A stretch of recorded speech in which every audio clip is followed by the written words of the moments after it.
हमारे आसपास कई ऐसी चीजें हैं जो बहुत शक्तिशाली हैं। इन चीजों को कैसे इस्तेमाल करना है, कैसे इनसे हम चमत्कारी लाभ प्राप्त कर सकते हैं, हमारे लिए ये जानना बहुत जरूरी है। तभी हम इनका लाभ उठा सकते हैं।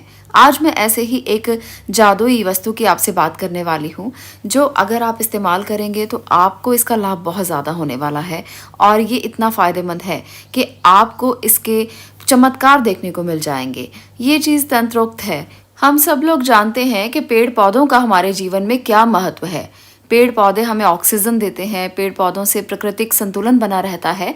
और हमारे शास्त्रों में भी पौधों के लिए कई धार्मिक और ज्योतिष महत्व भी बताए गए हैं। आज हम उन्हीं में से एक चमत्कारी पौधे की बात करेंगे, जो है आंकड़े का पौधा।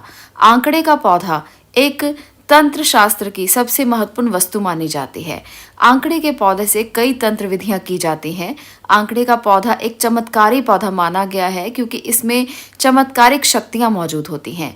कुछ अदृश्य शक्तियां जो हमें दिखाई ही नहीं देती, आंकड़े का पौधा उन पर अपना असर कर सकता है। इसलिए इसका महत्व तंत्र में बहुत ज्यादा बताया गया है। हमारे घर या घर के आसपास अगर ये पौधा हो तो ये हमें काफी लाभ दे सकता है। ये सामान्यतः तो जंगलों में पाया जाता था, परंतु आजकल ये शहरों में भी दिखाई देने लगा है। ये पौधा जहाँ कहीं खाली बंजर जमीन होती है, वहाँ अपने आप ही आ जाता है। ये एक विषैला पौधा है। आंकड़े के पौधे से सफेद दूध निकलता है, इसलिए लोग इसे घरों में नहीं लगाते, परंतु इसका प्रयोग नकारात्मक शक्तियों को भगाने में, बीमारियों से दूरी के लिए, बुढ़ापे की परेशानियों को दूर करने के लिए और बहुत से तंत्रोक्त शक्तियों को अपने बस में करने के लिए इस्तेमाल किया जाता है। आज हम आंकड़े के पौधे की एक ऐसी ही चमत्कारिक विधि के रूप में आपसे बात करेंगे, जिससे आपको इनके लाभ मिल सकें। आज मैं आपको बताने वाली हूँ ताबीज के बारे में। आंकड़े की जड़ को ताबीज के रूप में आपने गले में धारण करना है। बस इतना सा ही प्रयोग है और इसकी विधि को आप ध्यान से सुन लें, क्योंकि अगर आपने इसकी विधि को सही से नहीं अपनाया तो इसका लाभ नहीं मिलेगा। और इसके फायदे के बारे में भी सुन लें। अगर इस आंकड़े की जड़ को आप अपने गले में ताबीज में डालकर धारण करते हैं तो इससे जो रोगी बहुत देर से बीमार है, लंबी बीमारी से ग्रसित है, उसकी बीमारी ठीक हो सकती है। अगर किसी को बहुत जल्दी नज़र लग जाती है, अगर किसी को ऐसा लगता है कि हर बात पर नज़र लग जाती है, छोटी छोटी बातें असर करती हैं, तो ये सब नज़र दोष दूर हो जाएंगे। शरीर की रक्षा होगी, बीमारियों से आपका बचाव होगा। और इसके साथ साथ ऐसे व्यक्ति जो हर काम में पीछे रह जाते हैं, जिनको हर काम में समस्याओं का सामना करना पड़ता है, 99% पर आकर सभी के काम अटक जाते हैं, ऐसी चीजें भी आपसे हमेशा के लिए दूर हो जाएंगी। इस पौधे को गणपति का पौधा भी माना जाता है। ये दूध वाला पौधा ऐसा पौधा है जिसे कुछ लोग अशुभ मानते हैं, कुछ लोग शुभ मानते हैं, पर हमें इसके लाभ लेने हैं। हमें इसकी अशुभता से नहीं बल्कि इसकी शुभता से मतलब है।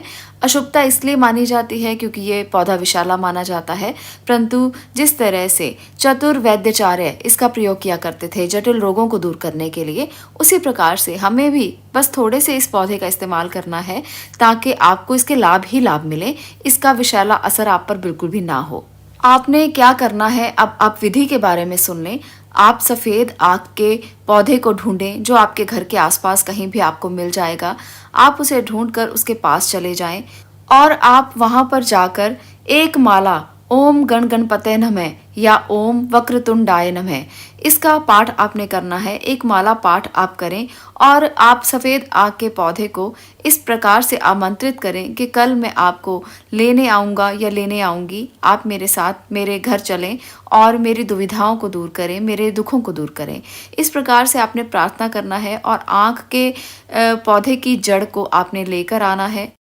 एक और बात का बहुत ज़्यादा ध्यान रखना है कि जिस दिन आप इसे आमंत्रित करने जाएं, वो दिन रवि पुष्य नक्षत्र के पहला दिन होना चाहिए।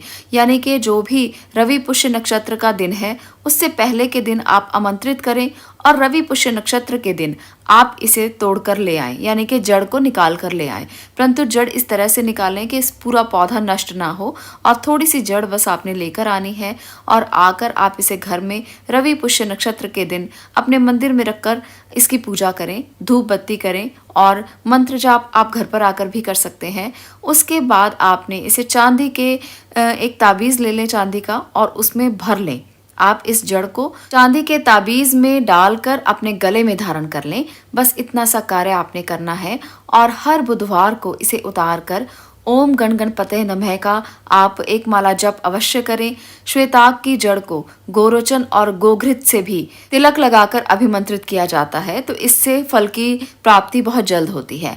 तो इस प्रकार से आपने इस जड़ को अपने गले में धारण करना है और हर रवि पुष्य नक्षत्र पर आप इसको बदल दें और पुरानी जड़ को आप किसी पौधे के नीचे ही दबाकर आ जाएं और नई जड़ को इसी प्रकार से जैसे मैंने आपको बताया है आप दोबारा से आमंत्रित करके फिर से धारण कर सकते हैं।